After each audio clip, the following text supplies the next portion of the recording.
Hey guys, this is Iron Fear. We're back again for Fable Part 2, right? So in Part 1, we saw ourselves collecting gold pieces. Well, if it's Part 1 or not, and whether YouTube will let me upload it in 15 minute slots, I'll just call it Part 1, something or something. Sorry about that. Well anyway, this is Part 2, and we're going to go to Castle Fairfax after obtaining the little box that was so magic, just disappeared. But I think we all knew that 5 gold was going to go somewhere. So, coming Castle Fairfax, looks awesome, just saying. Look at the little statues there on the side. Just feeling that, and yeah, this is going to be great. This is where the game really starts coming into the kind of heyday thing, and starts sometimes a bit slow, but apart from that, it's getting on quite well. So here we are, the ones are the main doors, but the inner doors to Castle Fairfax, and things are looking okay. So, God's introducing us as the children, which is a nice way to be called. But still, things could be a lot worse. You know, we could be peasants or tramps. I mean, I guess I don't mind halfling. That doesn't really sound too bad. Anyway, moving on. Yeah. So nice little thing. Oh, we see a special character here who we'll see later on. He looks awesome, by the way. He has like a monocle and he's like all maged up. He's so powerful, but he's amazing. Yeah. We just go up these little stairs here.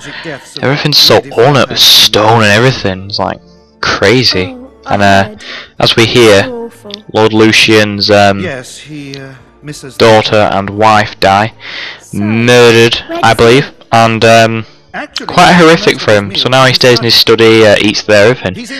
He's been acting strange, obviously, from what we've heard. So it's anticipant to find out why he wants us to visit him, and what his true meanings are for this. So come up to the doors where he is now, these main doors, and everything seems fine so far. I mean, it's not like we've been spawned on a trap or something, but yeah, I mean, it's awesome so far. So now we get a speech from the servant, and he says that we are not to mention anything out of line, that we're meant to call him Lord, to not speak unless spoken to, and also not to mention his dead child and wife, which would probably not be something that had come to mind. Just have to try and hold in those dead jokes, eh? Too bad as well, because they're some of my best ones. Just be like, knock knock, and he's like, what? And then you just tell the joke, and then it's like, oh, you know, just never mind. Anyway, so here we are, this is old Lucian. He's quite a well kept man, with his nice fine choice of clothes, I've got to say. And he's got le mutton chops. Them chops are amazing. I had some of those once. Mutton chops feel amazing. Oh, it's like awesome. So he's got an awesome like comb back as well. I don't really know what that haircut's called. But here's a nice little library, and we've got this stained glass window to the right with this little circular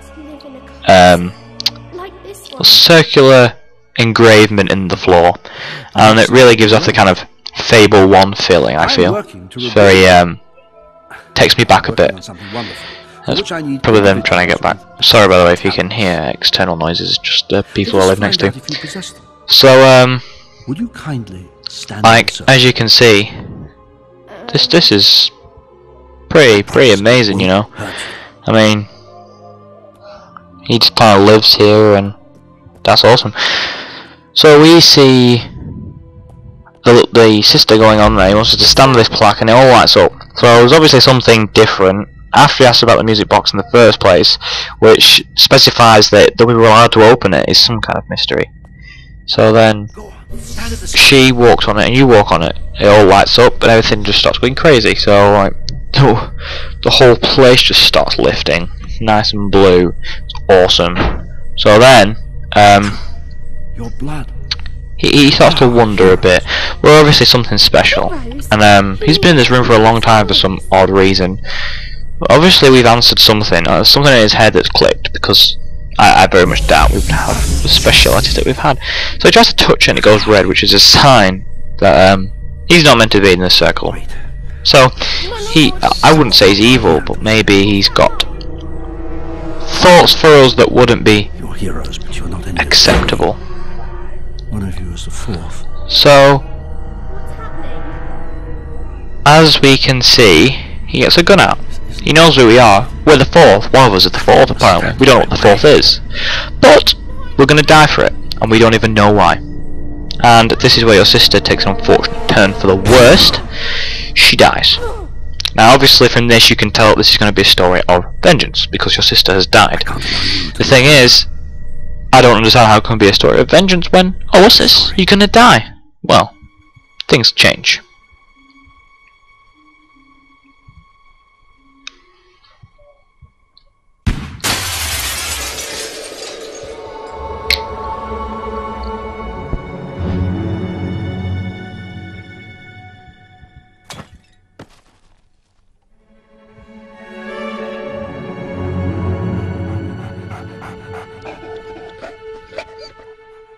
Death is not your destiny today, Sparrow.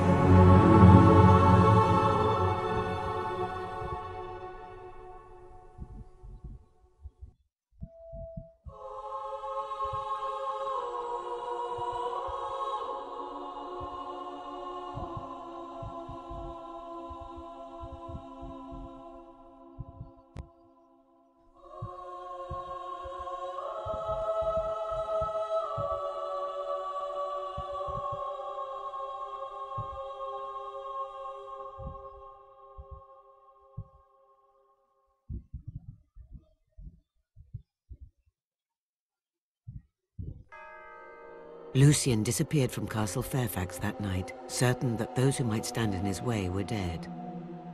But some grief is so great, even death may keep its distance. And so the boy survived. Days later, far from the dark alleys of Bowerstone, life slowly returned to his small, broken body. The boy awoke to a familiar face watching over a strange bed.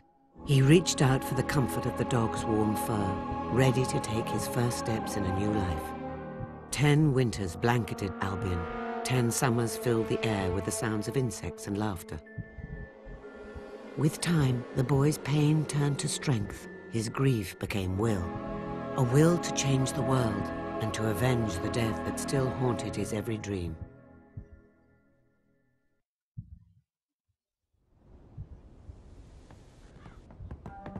Ah, there you are. And your faithful friend, too. Many years ago, I promised I would help you avenge your sister's death. Okay, so it's been 10 long years. You leave the safety of this, but for us it hasn't. It's been about the journey will 5 minutes. So, time to go with the ass kicking. You agree? I agree. Let's get down to it. So, Teresa's here left us some nice little treasuries next to our little gypsy caravan. Awesome, live in a caravan. Awesome, I have a dog called Mr. Snuggles. These are 2 awesome things which I own. And here we go, right, so we're just going to run down to this little caravan and pick up these little goodies, because we're going to need these. So, get Mr. Snubbles to follow us. Oh man, I love that dog so much, I'm not even joking. Oh, I'm glad they put in dogs in this one. I didn't think it was as good in the third one, but personal preference. So let's open this chest, let's see what's inside here. So, righty then, let's see. First thing, a weapon. The iron longsword, and honestly, this is the worst thing you can have. It's like horrible. It's like the stick from the first game, and this is like even worse. It's like just throwing stones at them. But still, it'll do. Yeah, that's probably an overestimation, but still. And we get this placebo health potion that apparently tastes like sugar and just makes you believe you better. So yeah, that's useful. We get the dog heal, which will allow you to heal your dog all the time. You'll only need to use one, you'll never need to buy another. And the collar of holding, which means we can finally name Mr. Snuggles. Snubbles is amazing. He's so amazing. And a spade, just in case we want to go grave digging. Yeah, that's a joke by the way, I'm not just going to go grave digging. So, First thing I'd like to do is name my dog, because Mr. Snuggles is a very appropriate name for such an awesome dog. So we'll just open up this little name bar here, and we'll just get rid of dog, because dog seems just like, you know, I wouldn't even humour that with an answer. So, Mr. You put a capital S on that. S-N-U-B-B-L and an E. So, we got Mr. Snuggles here, and as you can see, Mr. Snuggles likes me very much. And he is kind of halfway between me being funny or being attractive. He's still amazing though. So, apparently I've become more attractive since I've now got weapons and an awesomely named dog, which I can understand, because I would be attracted to anyone with a dog of the name Mr. Snuggles. So anyway, moving on. We're going to go out of the gypsy camp now. We got Teresa here, and she tells us to follow him when they open these big pearly gates of the gypsy camp, made of like, I don't know, stolen wood or something. So we just like walk up here, and she just starts talking, blabbing, you know, you've been here for a long time. It's nice to see the sunlight, and then she's like, oh yeah, so she wants you to do something really. She gives you this awesome key in a second. This is the Bower Lake Tomb Seal, which obviously from the description, it is from Bower Lake, and it is a seal from the tomb at Bower Lake. See, I don't even know how I do it. I'm such a genius. So, now we are going to have a little bit more of a chat. She says that we're going to go into the lake and simply become awesome. And I think being awesome is a good thing.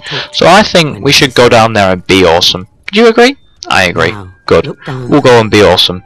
So, this is the Bower Lake tomb, and obviously you need a seal to open the front door, so nobody else can obviously get in there. And there's probably been some heroes who have tried, but without the seal, they're doomed. So Teresa will know all that because she is a hero, and her brother was the hero, the awesome hero from the first game. And here we are with Teresa, who is now saying we're going to have to go down there. So basically, we'll have to run down there now. So we just run down here. You will see that the dog will go for a dig spot, see, but I'll just come back to that later when we come back out. We will have to come back and see Teresa, or come back to the gypsy camp at some time anyway. So we just swim now across the swimming pool lake, and when we come to the front doors, we will have to use the tomb seal and open the doors. So guys, this is end of part 2. See you in part 3. This is great. Great if you could subscribe. Iron Fear. Thanks. See you in a bit.